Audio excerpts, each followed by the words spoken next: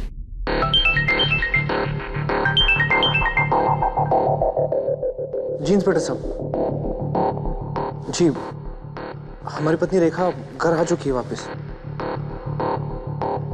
जी, हम थोड़ी देर में आते हैं पुलिस स्टेशन और सारे फॉर्मेलिटीज पूरी करते हैं। जी थैंक यू। रेखा बेटी, अब यहाँ शांति से रहो ताकि मैं भी अब चैन से रह सकूं।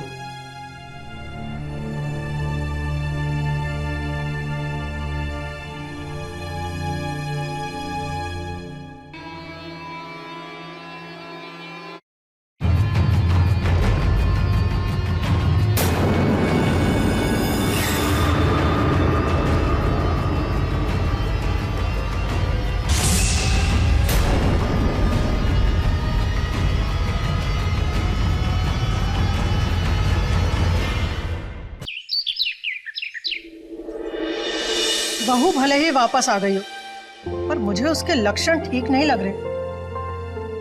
सुलोचना, एक हफ्ते से मैं देख रहा हूं तुम हर बात पे, हर चीज के लिए बहू पे शक क्यों किया करती हो? तो गलत भी तो नहीं करती मैं। 3 साल बहू गायब रही। इस बीच कहाँ रही, किसके साथ रही, किसके आश्रम में रही? आपको नहीं लगता कि हमें पता करना चाहिए? अरे ऐसे कैसे अपना लूं मैं उसे? वाह मम्मी जी, ऐसी बातें सोचती है आप अपनी बहू के लिए? कीचड़ उछाल रही है मेरे कैरेक्टर पर।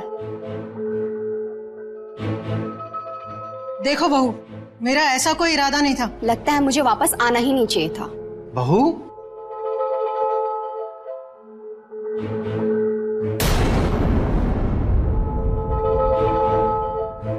अरे बहू, क्या कर रही हो तुम? तुम इस तरह से घर छोड़कर, ऐसी छोटी छोटी बातों पर घर छोड़कर नहीं जाया करते। क्या चल रहा है?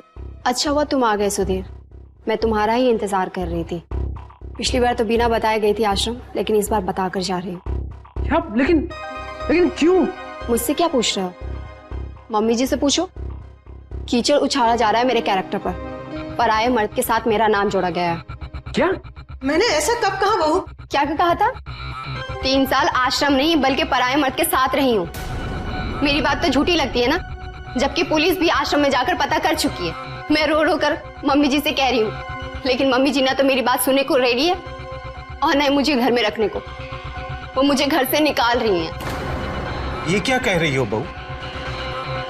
हमने तुम्हें ऐसा सब कब कहा? बस कीजिए पिताजी, अपनी बहू के बारे में ऐसा बोलना आपको शोभा देता है क्या? लेकिन बेटे, बस कीजिए माँ। और कितना जलील करेंगे अपनी बहू को आप लोग शांति से रह नहीं सकते क्या इस घर में? या आप दोनों से हमारी खुशी देखी नहीं जाती? रहने दो सुधीर, मैं चली जाऊंगी तो शायद सब ठीक हो जाएगा। मुझे जाने दो। नहीं बहू, तुम्हें कहीं भी जाने की जरूरत नहीं और किसी को भी जाने की जरूरत नहीं। हम नहीं चाहते कि हमारी वजह से तुम लोगों का घर उजड़ जाए।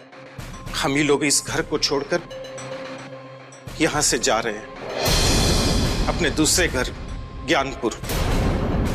चलो सुलोचना।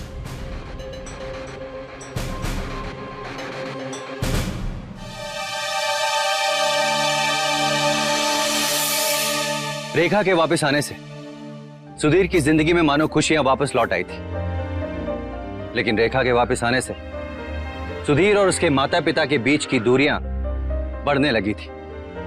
इसलिए सुधीर के माता पिता ने यह फैसला किया कि वो शहर छोड़कर गांव चले जाएंगे।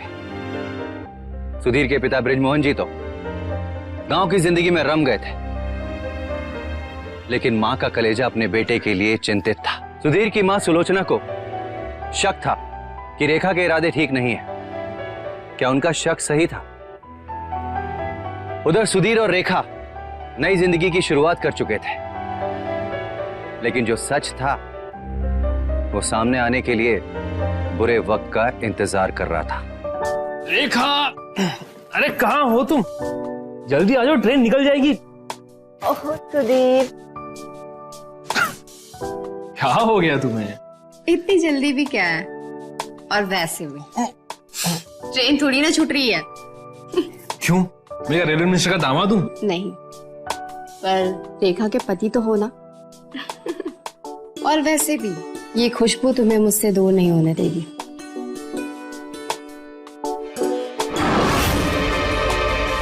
शिमला की बात से तुम कुछ ज्यादा ही मूड में आ गई हो। बात क्या है? कहीं शिमला का रोमांस अभी से तो शुरू नहीं हो गया? ये कैसी आवाज थी? सुधीर, आज कुछ मत सोचो, बस मुझ में खो जाओ।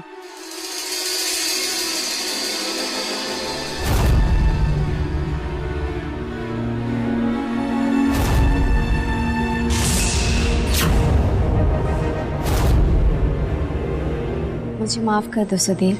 माफ? बाय। बाय?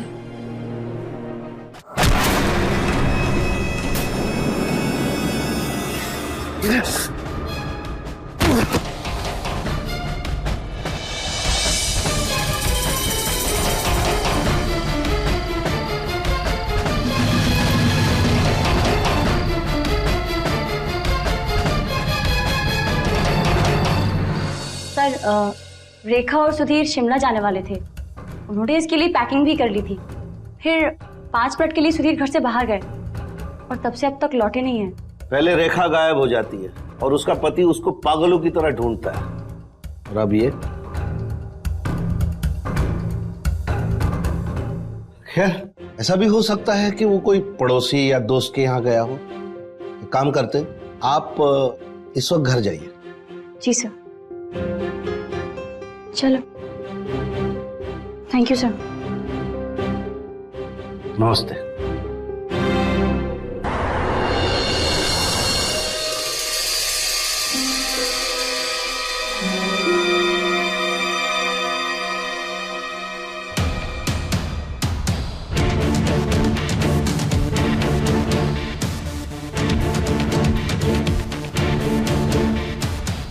हमें ये लाश मिली है। जानवरों ने इसका चेहरा इतना नोच लिया है। देखिए, आप पहचान सकते हैं क्या? घड़ी, चेन, कोई सुराग मिले, चप्पल, जूते, देखिए।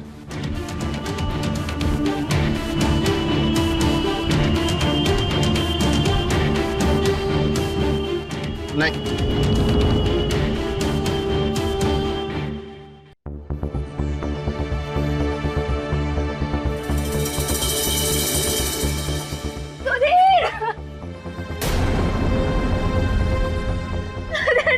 छोड़ के नहीं जा सकते।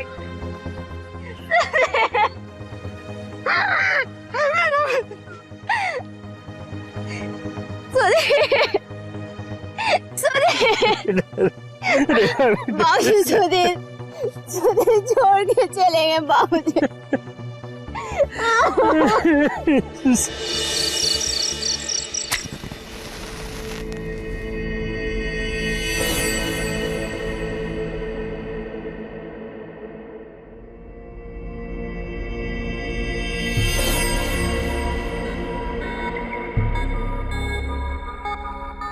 देखा, जैसा हमने सोचा था सब कुछ वैसा ही हो गया।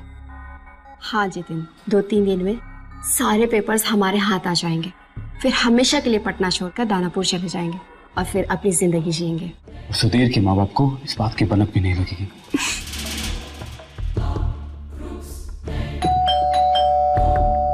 लगता है प्रॉपर्टी खरीदने वाले लोग आ गए हैं। किस्मत का दरवाजा खुलने वाला है। चलो अभी।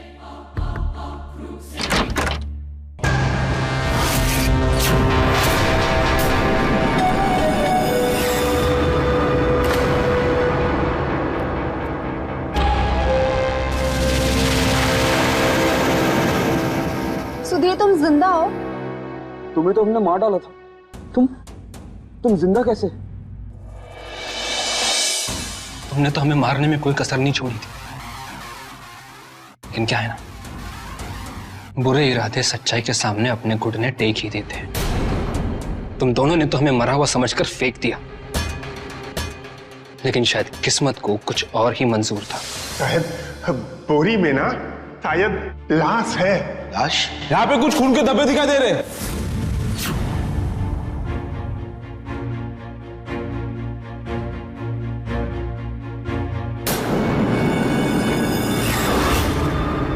ये तो सुधीर है। सर, इसके घर वाले को खबर कर दूं?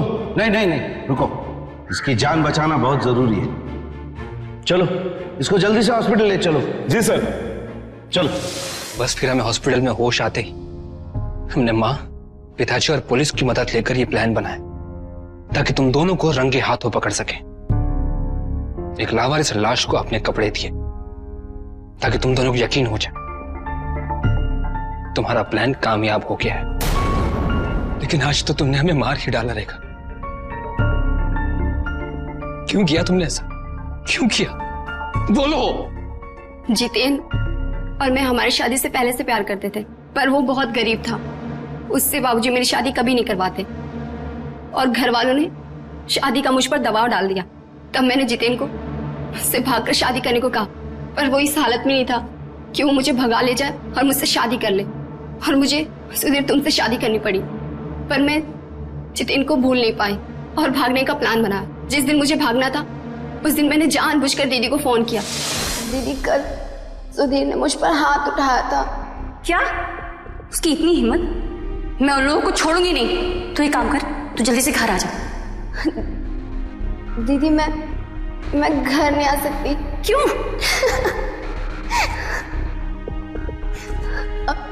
हेलो हेलो हेलो हेलो रेखा, सुन मेरी बात। हेलो।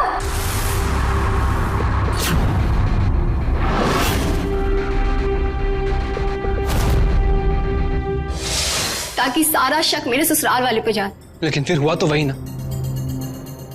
फिर तुम वापस क्यों आई? तुमने मुझे दानापुर में देख लिया और ये बात जितेन को पता चल गई।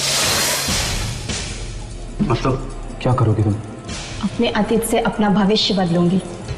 कैसा अतीत? जितेन, वो कोई पागल लड़का नहीं था। उस लड़के से पहले मेरी शादी हो चुकी है।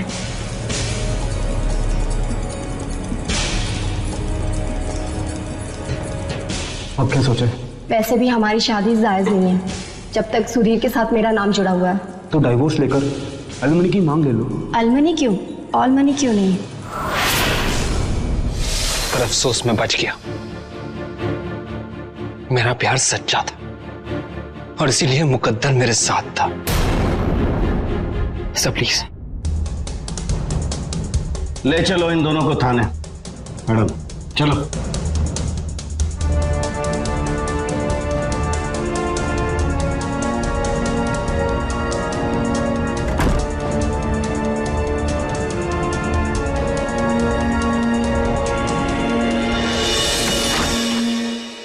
बुरे काम और बुरे इरादों का नतीजा हमेशा बुरा ही होता है। रेखा और जितेन का प्यार गलत नहीं था। गलत थी तो उनकी सोच गलत थी। अपने प्यार को अंजाम देने के लिए किसी का खून कर देना ये एक अपराध है। वो तो सुधीर ने हिम्मत दिखाई, गुनहगारों के खिलाफ आवाज उठाई और उन्हें जेल की सलाखों के पीछे पहुंचा दिया। रेखा का परिवार सकते में था। उन्हें विश्वास ही नहीं हो रहा था कि मासूम सी दिखने वाली उनकी बेटी अपने प्यार को पाने के लिए इस हद तक जा सकती है। रेखा और जितेन पर आईपीसी की धारा दफा 307 के तहत अटेम्प्ट टू मर्डर का केस चल रहा है। दोस्तों, पुलिस गुनाह और गुनहगारों को रोकने का भरसक प्रयास करती है, लेकिन क्या एक जागरूक नागरिक होने के नाते हमारा फर्ज नहीं बनता कि हम अपने साथ हो रहे अन्याय के खिलाफ आवाज उठाएं? इसी के साथ मैं अमित पचौरी क्राइम अलर्ट के इस एपिसोड में विदा लेता हूं आपसे।